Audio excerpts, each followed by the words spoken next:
मौजूद है जहाँ पर इस अपने बर्डपुर क्षेत्र नहीं बल्कि मुझे लगता है चाहे वो अलीगढ़वा का क्षेत्र हो, बजहाँ का क्षेत्र हो, ककरवा का क्षेत्र हो, मोहानी का क्षेत्र हो, इन पूरे चारों एरिया से मुझे लगता है बहुत सारे बच्चे यहाँ पर मौजूद हैं। और इसके पूर्व भी सैकड़ों बच्चों ने यहाँ से एक बेहतर टेक्निकल एजुकेशन यहाँ से ग्रहण किया। और टेक्निकल एजुकेशन जो उमर टेक्निकल से आपको मिला उससे आपको लाभ भी मिला होगा। उन लोगों को फ्यूचर में कहीं ना कहीं उनका पार्टिसिपेशन किसी न किसी फ्यूचर प्लानिंग में होगा, एक अच्छे स्कोप में वो होंगे। और आप लोग भी, मैं उम्मीद करता हूँ कि आप लोग भी यहाँ पे उमर टेक्निकल से एजुकेशन ले करके घरों पर नहीं बैठेंगे बल्कि समाज के विभिन्न क्षेत्रों में निकल करके और आप अपने जो टेक्निकल एजुकेशन इसका लाभ लेंगे और लाभ लेकर के अपने भविष्य को उज्जवल बनाएंगे। आज के इस कार्यक्रम में हम सभी के बीच में वरिष्ठ पत्रकार प्रिय मित्र जयप्रकाश गुप्ता जी, यहाँ के व्यापार मंडल के अध्यक्ष आदरणीय राजकमल जायसवाल जी, आदरणीय नायक जी, धर्मेंद्र जी, हमारे छोटे भाई और भाजपा के महामंत्री विवेक गोस्वामी जी, यहाँ पर उपस्थित टेक्निकल कॉलेज के ट्यूटर और सभी जो यहाँ पर उपस्थित छात्र छात्राएं हैं, आप सभी को इस टेक्निकल कॉलेज के प्रांगण में आप सभी मौजूद हैं। आप सभी बेहतर शिक्षा ग्रहण कर रहे हैं। आप सभी को मेरी शुभकामनाएं हैं। आप सभी निरंतर, बस मेरा यही अनुरोध है कि यहाँ से एजुकेशन लेने के बाद आप अपने फ्यूचर को स्ट्रॉन्ग कीजिएगा। ये नहीं कि आपको कंप्यूटर चलाना सिखा दिया तो घर पे बैठ के कंप्यूटर से गेम खेलिए, है ना। मोबाइल चलाना सिखा दिया, मोबाइल के बहुत सारे एप्लीकेशंस आप जान गए तो मोबाइल के एप्लीकेशंस में आप पबजी और ये सब खेल करके अपना टाइम वेस्ट करें। इसके लिए आपने ये टेक्निकल एजुकेशन नहीं ली। इसी के लिए लिया है, इसके लिए लिया है, नहीं लिया है ना। फ्यूचर को स्ट्रॉन्ग करने के लिए है ना, तो अपने फ्यूचर को स्ट्रॉन्ग करिए, एक अच्छी व्यवस्था में निकलिए, मेरी शुभकामना है। और अपने परिवार का, माता पिता का, अपने ग्राम का, अपने ट्यूटर जो आपके हैं, टीचर हैं, आपके जो डायरेक्टर सर हैं, सुरजीत जी, सभी का नाम रोशन करिए और इस पूरे क्षेत्र का नाम रोशन करिए। क्योंकि आज का जो युग है वह आधुनिक युग है ना, आधुनिक युग है। और यदि हम अपने आप को इस आधुनिक युग के अनुसार नहीं चलाएंगे तो मुझे लगता है कि जैसे हम लोग अंग्रेजों के समय और मुगलों के समय में गुलामी में थे, उसी तरह से हमको गुलामी में रहना पड़ेगा। इसलिए आधुनिक युग के अनुसार अपने आप को बदलिए, चाहे वो कंप्यूटर शिक्षा हो, चाहे वो स्कूल की शिक्षा हो, दोनों पर विशेष बल होना चाहिए, है ना।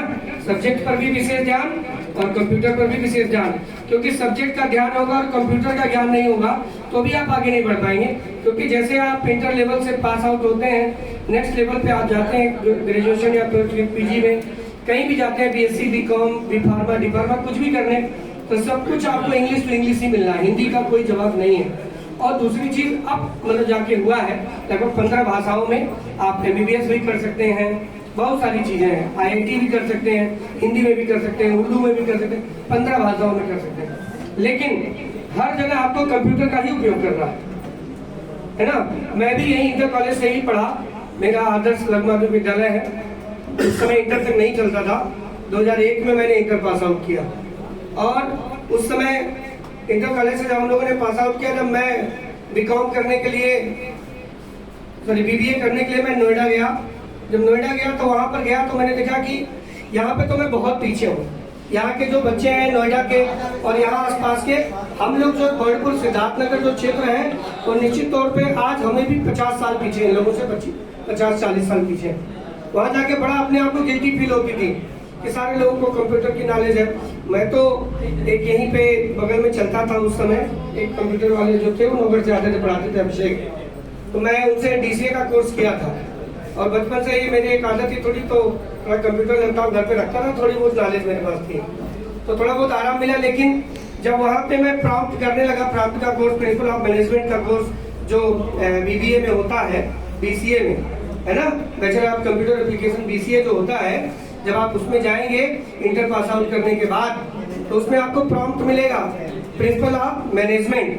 क्योंकि आप किसी भी क्षेत्र में जाएंगे तो आपको मैनेजमेंट की आवश्यकता होती है। मैनेजमेंट मतलब समझ रहे हैं ना, किसी भी चीजों को व्यवस्थित करने का तरीका। तो प्रॉम्प्ट जब आप पढ़ेंगे तो वो प्रॉम्प्ट आपको कंप्यूटर में ही पढ़ना है ना। MS डॉस पहले आता है आपका, किसी भी आप उसमें जाएंगे, है ना। टैली जरूर आती है, कहीं अकाउंटिंग में आप जाएंगे, किसी को BCA करना हो, BBA करना हो, तो अकाउंटिंग आपको डॉस पढ़ना ही पढ़ना है। आपको MS Word, MS Excel power और पावर पॉइंट, ये सारी चीजें आपको पढ़नी ही पढ़नी है। नहीं पढ़ेंगे तो फिर आने वाले समय आपका वो एजुकेशन लाइन, जो आपकी टेक्निकल लाइन, वो हट जाएंगे आप। इसलिए जो कंप्यूटर एजुकेशन आप ले रहे हैं उसमें जो भी कोर्सेज उस पर पूरी मेहनत से, ताकत से पढ़िए, क्योंकि सर पढ़ाते होंगे, आपने अनुभव किया होगा कि MS डॉस आसान नहीं है। MS डॉस का एक क्लिक आपके सैकड़ों लाइन का आंसर बढ़ा देता है उसमें। डॉस पढ़ा है किसी ने? बोलिए। टैली पढ़ा है किसी ने? हाँ, तो टैली देखे ना कितना कठिन है। टैली पढ़ना इतना आसान नहीं होता है।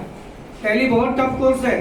टैली अगर आप पढ़ लें तो मुझे लगता है एक CA किया हुआ व्यक्ति फेल हो जाएगा आपके आगे, अगर अच्छे से टैली पढ़ लें आप। टैली 9 अभी है, टैली 9 या अभी उसका वर्जन आ गया, टैली प्राइम आ गया। हम लोग टैली 9.0 पढ़ते थे, है ना। तो इसलिए मेहनत करिए। अभी अतिथिगण बैठे हैं, उनका आशीर्वाद आप लोग को मिलेगा।